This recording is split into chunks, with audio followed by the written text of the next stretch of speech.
Welcome, everybody. I'll give everybody a few seconds to log on and we'll get started.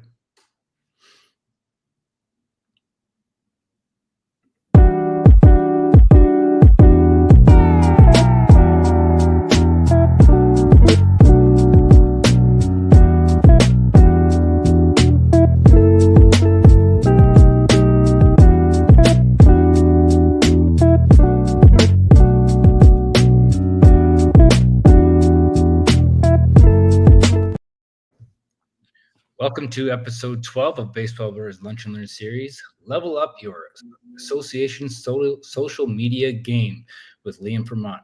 Thank you for time. Thank you for taking the time to learn more, and thank you for being a champion in your community for baseball. The sport of volunteer, we say it every week.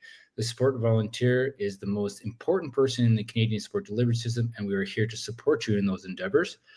Please remember to leave feedback. You'll receive a follow-up email with a Google survey. The time you take to provide feedback will enhance our delivery in the future. Today we have Baseball Birds Digital Media Director Liam Vermont. Thank you for being with us today, Liam. Thank you.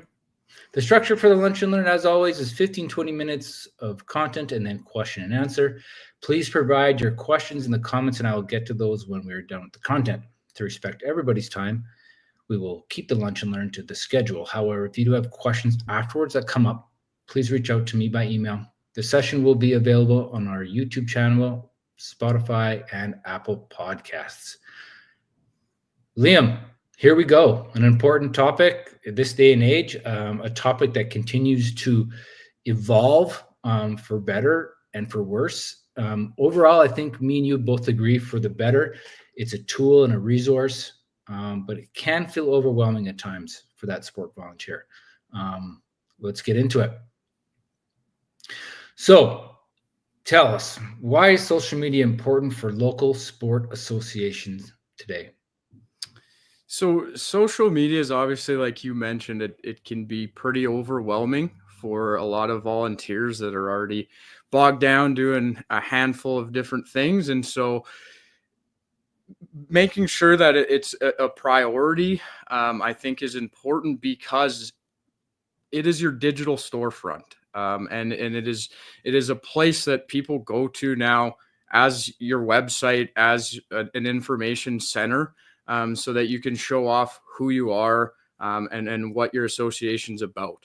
So it's also something that's going to build community connection with players, with your coaches, with different sponsors, with your partners. And so it's a resource that is technically free.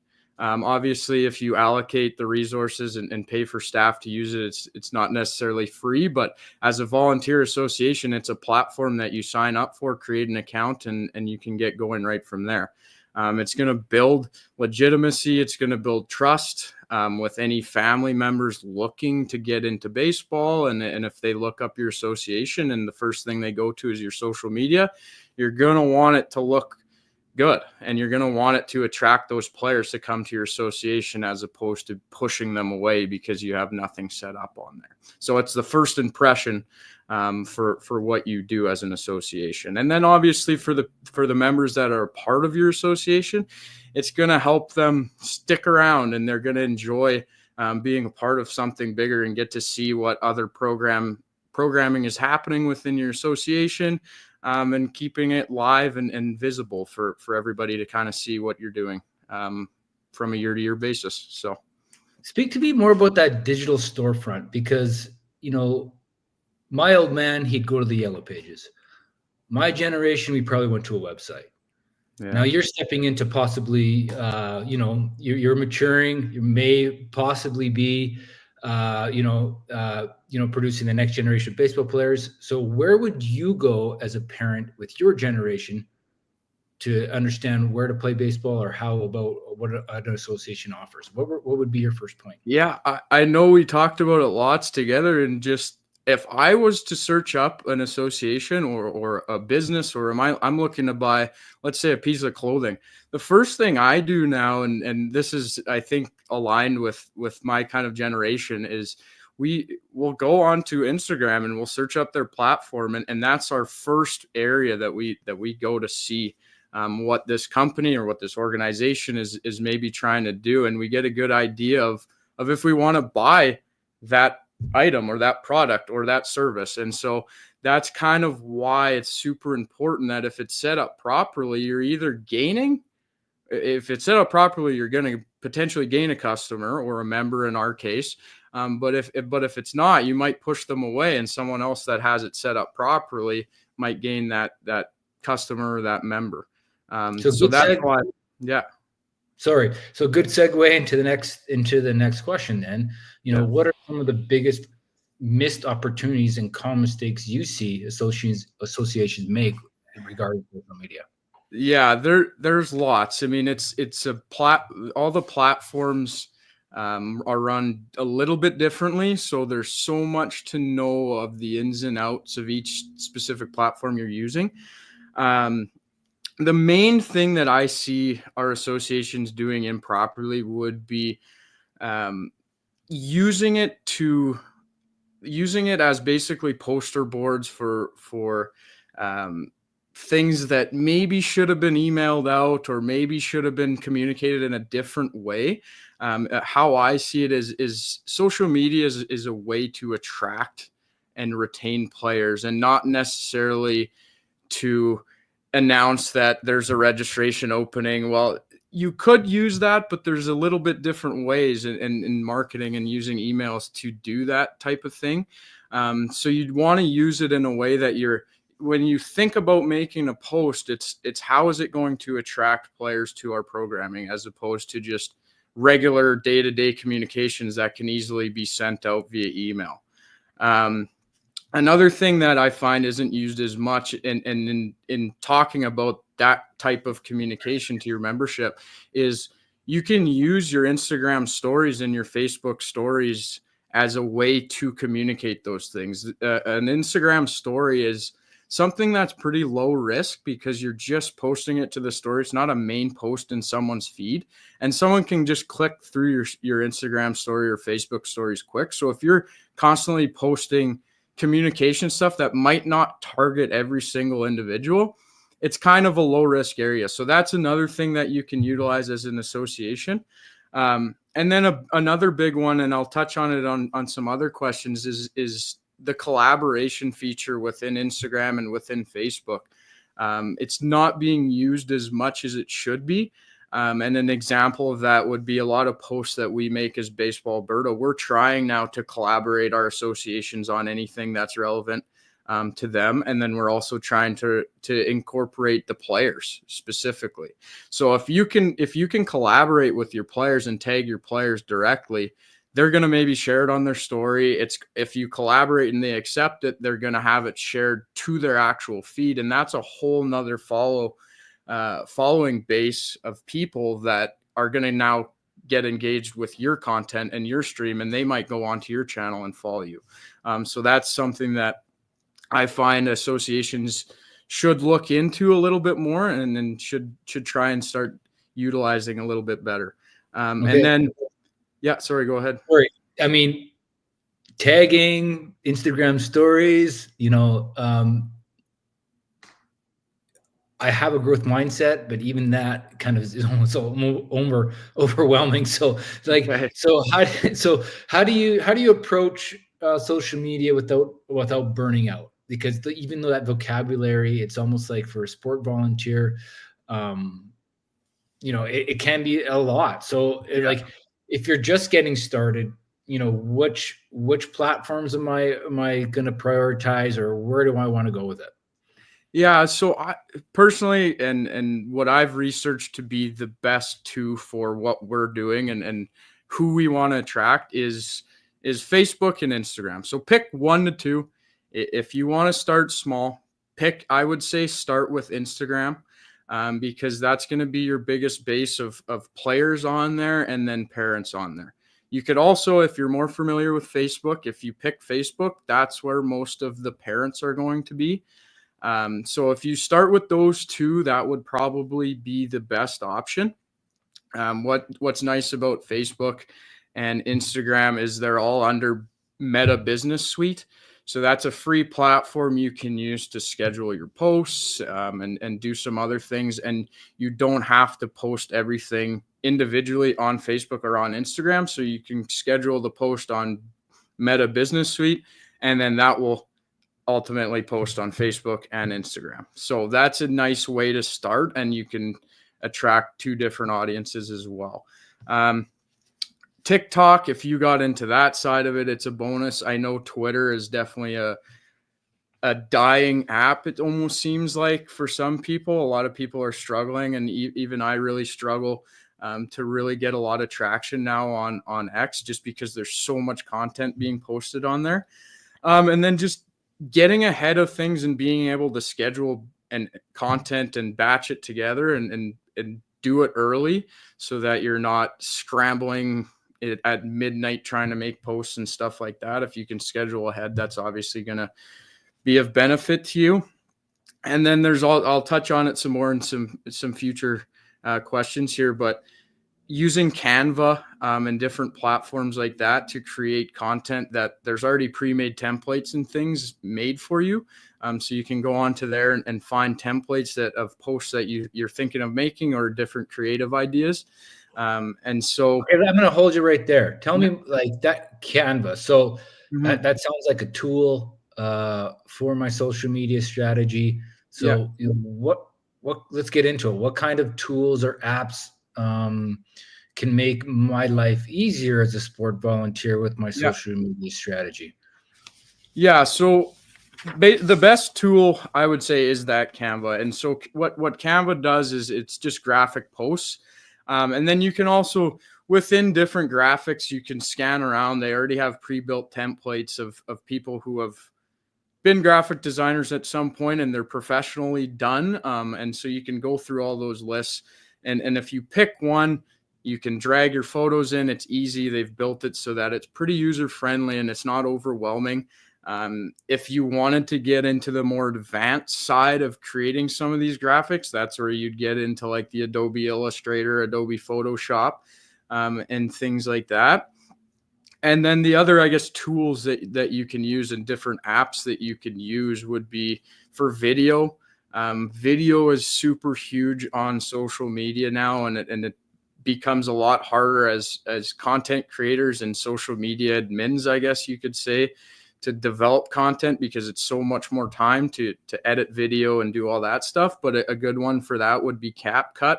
It's very similar to Canva in that there's pre-built templates that you can utilize. And then also Instagram released a new app that's called Edits, and that'll be kind of going down that user-friendly path of being able to quickly create content and cut up video and be able to post it directly from that. So those are a few that you can use. And then obviously for sharing content, if you have a team, if you have other people within your association using it, you can use things like Google Drive, OneDrive, anything like that to share and work on different documents that'll help your team out. So that sounds great.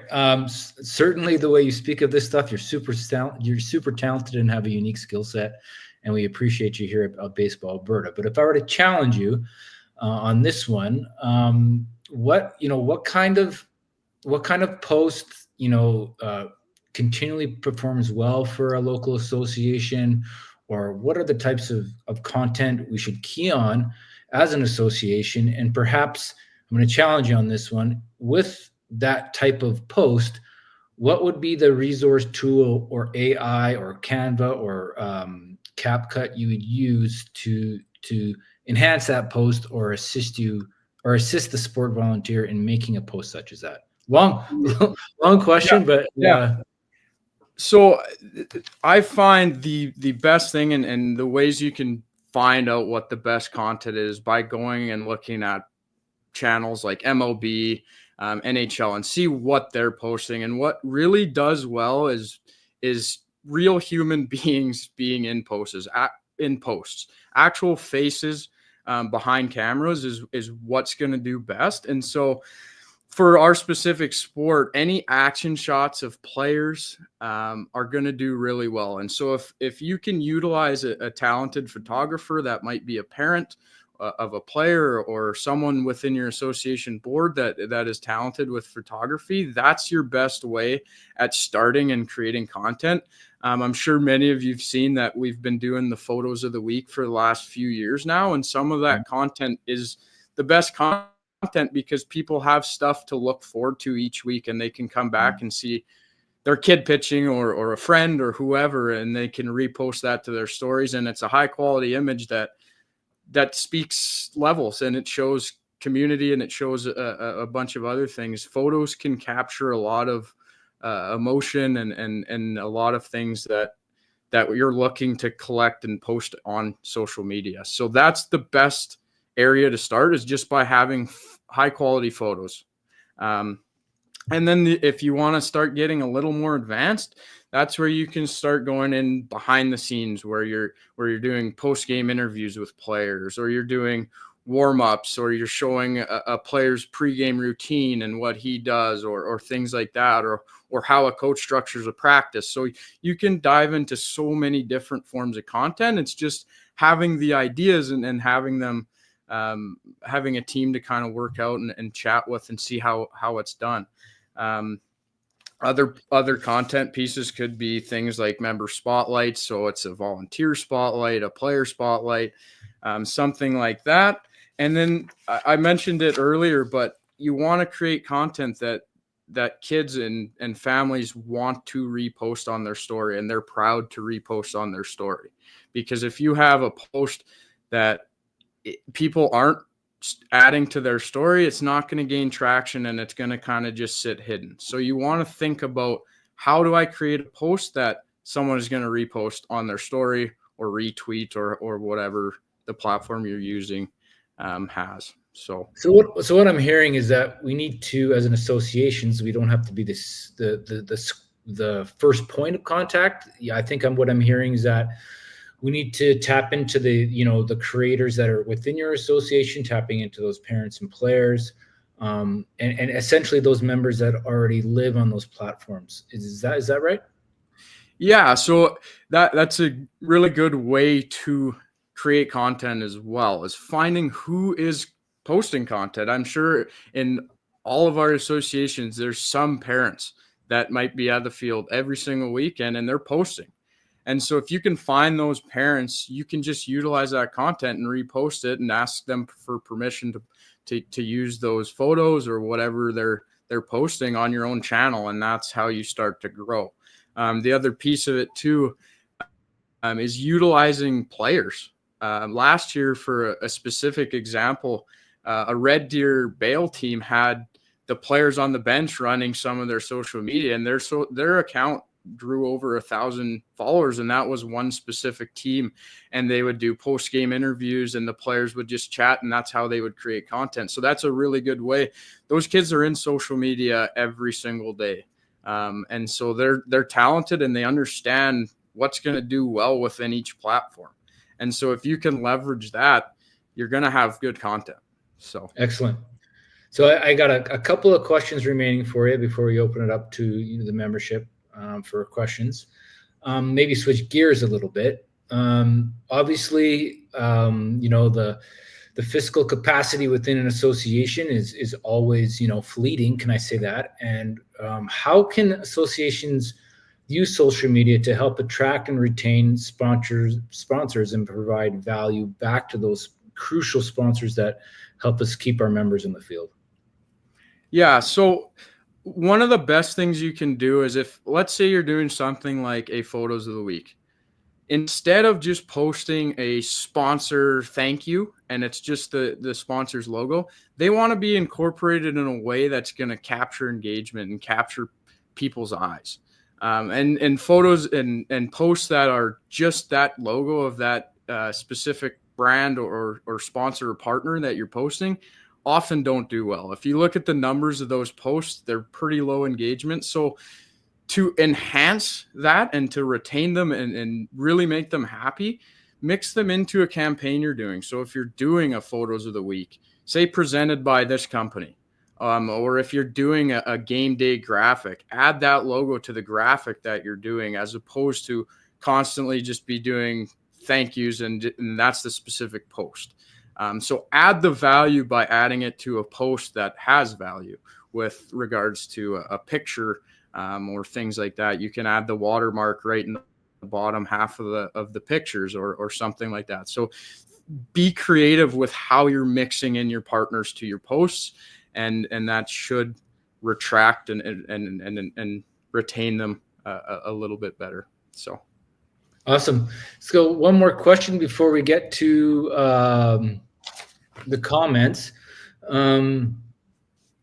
Can you speak to the one piece of advice that would instantly level up an association social media game? Maybe the top 3 things that I can concentrate on as a sport volunteer that maybe isn't overwhelming, or I feel like I'm gonna have to reply to a ton of stuff or filter out negative toxic comments, or what I'm talking about. If there's the top 3 or whatnot, what would you recommend? I would say consistency matters. So whether that's picking what you can actually execute. So if I can only execute 1 post a week, that's fine. Do what you can actually execute. So that's being consistent, and that's posting consistently over the course of however many weeks, and being able to do it. So make sure that you're consistent. Focus on your people. So focus on your own members under your association and showcasing them. That's going to be another thing to do. Make it fun. Make it real. Don't worry about being perfect. The way you learn in making these posts is by just posting. And you'll learn that looking through each post, you'll see, okay, this one did better, and look into why it did better. What did I do specifically on this post that it did so much better than my previous posts? And that's how you build a platform, and that's how you build followers, is by getting better with each post that you make. And then we touched on it a little bit too, is build habits that your community can count on, and so that they keep coming back for the post. So like the photos of the week, you have followers coming back because they want to see that post week after week. And if you can build that, I think that's the best way to do it. And then also looking at some different platforms. There's obviously millions of people to follow on Instagram and Facebook and whatnot, and see how they create their content and go from there. So excellent. So Liam, thanks for the time today. Lots of learning. This is again the one that keeps evolving. So we'll go to the comments. Thanks. Really constructive comments today. Really appreciate it. One comment around ChatGPT, how ChatGPT is a great resource to support volunteers. Liam, any more comment around AI? I know the AI is caused a little bit of fear with somebody, but really it is a wonderful resource and tool. Any comments around the use of AI? Yeah, if you're not using a platform like ChatGPT for your social media, start using it, because it will enhance every caption that you create and every piece of content that you create. That being said, you shouldn't be using ChatGPT or AI to develop the ideas for you. To make it still personal and to have success, it needs to be human, and it needs to be interact with people.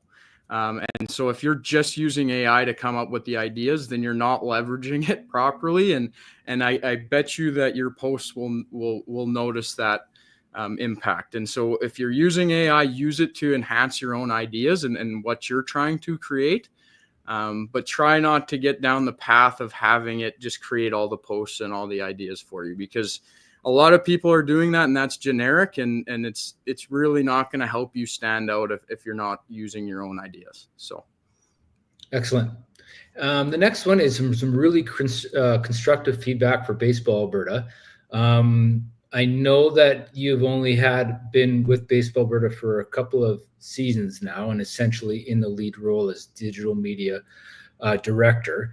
But a couple of comments out there regarding how in the past, associations have tried to engage with Baseball Alberta regarding their social media and content, and they feel a little bit that it wasn't taken up or accepted by Baseball Alberta in regards to pumping out through their platforms. Can you tell us more about how an association can engage with BA to share their posts, include their photos or some of their pro content of teams that won provincials or anything to collaborate with Baseball Alberta on? Like what does an association need to do for that update? Yeah, so obviously our first priority and who we will collaborate with is going to be our associations. So in that specific case, I'm not sure what association or organization it was. Maybe you didn't fall under our umbrella. And so what we're going to be collaborating with is associations directly under us. And we could go into depth on what a really high quality post is, but we're looking to have high quality posts if we're going to be collaborating from a Baseball Alberta standpoint on it. And so that could be specific really good photographers being used or different things like that. And again, we could go into depth on what a high quality post is, but our main goal is to have something that falls under our marketing strategy. And if it does, and our branding, and if it does, then we will ultimately collaborate. We're looking to collaborate with as many posts as we can this summer. And we do monitor and look over every single one. So what are the mechanics of that then? So if an association were to put something out on their platforms, what's the mechanics? Is there a tag or a hashtag or what are we? Well, they need to do to collaborate? It's a little unique on each platform, but the main one and what I'm talking about is Instagram. So Instagram has a feature where you can collaborate another specific account to that post. And so by accepting that collaboration, that post is going to be added to the Baseball Alberta feed. If Baseball Canada's in a collaboration on it, it's added to their feed. So why it has so much success is we recently made a post for Challenger Baseball, and we added Red Deer Baseball was in there, Red Deer Minor Baseball was in there, Sherwood Park Minor Baseball was in there, St. Albert Minor Baseball was in there for photos. But we also collaborated with the Blue Jays and the Baseball Canada account. And so both of those accepted the collaboration. Well, now that's bringing 50,000 plus followers to that post.